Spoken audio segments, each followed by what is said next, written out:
The excitement within East Africa's ICT circles currently is the exponential growth being witnessed. Fiber optic has just landed on this part of the continent and people are getting more and more ICT savvy. But that is the beginning of another problem: electronic waste. Now, this here is the only electronic waste management center serving the whole of the East African region. Here, electronics that have reached end of life are recycled, particularly metal and plastic parts, whereas the more toxic ones, such as the monitors, are exported to countries that have the capacity to properly dispose of toxic waste.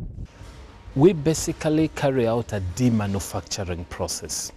When computers get to end of life, we disassemble them at this center, and this is done by competent technicians applying best practice as recognized all over the world. This gives rise to essentially 5 categories of material. There are various metals, there are electronic components, complete electronic components, many of which are functional. There are plastics, there is the monitor, which we like to think of as a separate element, and then there's an assortment of all sorts of other little bits and pieces. Some of the monitors here are also transformed into affordable television sets, selling from between 4,000 and 8,000 shillings, and those that are considered toxic are shipped to Norway for recycling. The Norwegian government supports recycling of 50,000 tons of monitors from here every year. There are a lot more computers out there than there were 3 years ago. The mobile phone has become the rule rather than the exception.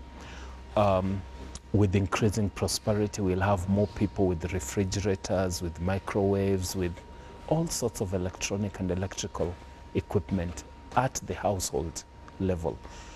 All this needs to be dealt with.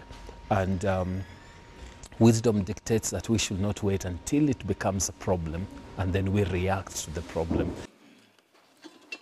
Computers, mobile phones and other electronic devices are dynamic, and with new technology in place, faster, more efficient and aesthetic devices are produced almost every day, and consumers are buying new products without having a clear understanding of what to do with their older devices. Several times they become unusable and are disposed incorrectly.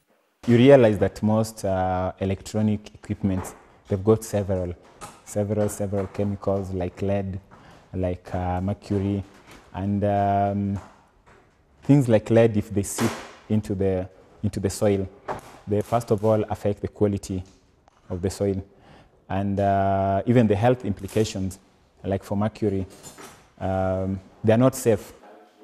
E-waste management is quickly becoming of great significance. The goals set in place by the Kenyan government in terms of ICT growth will have to be balanced out with proper e-waste policies.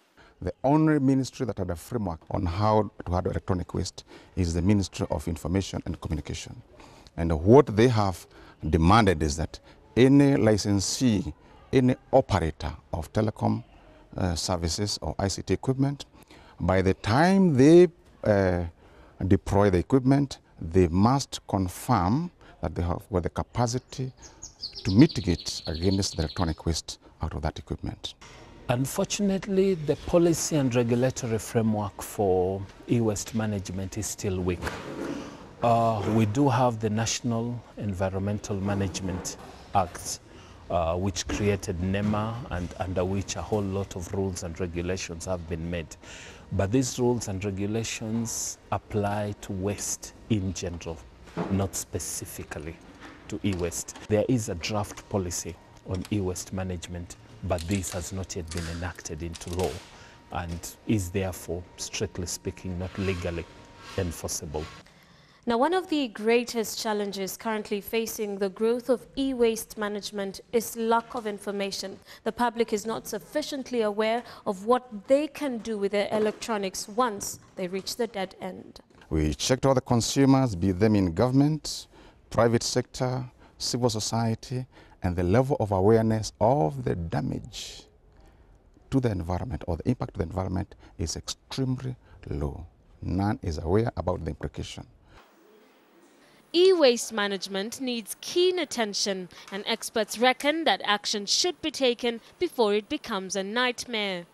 The government has done extremely well with the supply end of things in terms of having policies that facilitate the rapid spread of information and communication technologies. And these policies are being continually improved, which means in another 5 to 10 years, the average Kenyan will be able to have access to computers. Where we are failing is at the other end. What happens when this equipment comes to end of life? Electronic waste management is the next big thing when it comes to business. And one thing I know, if we were to do everything locally, we would make so much.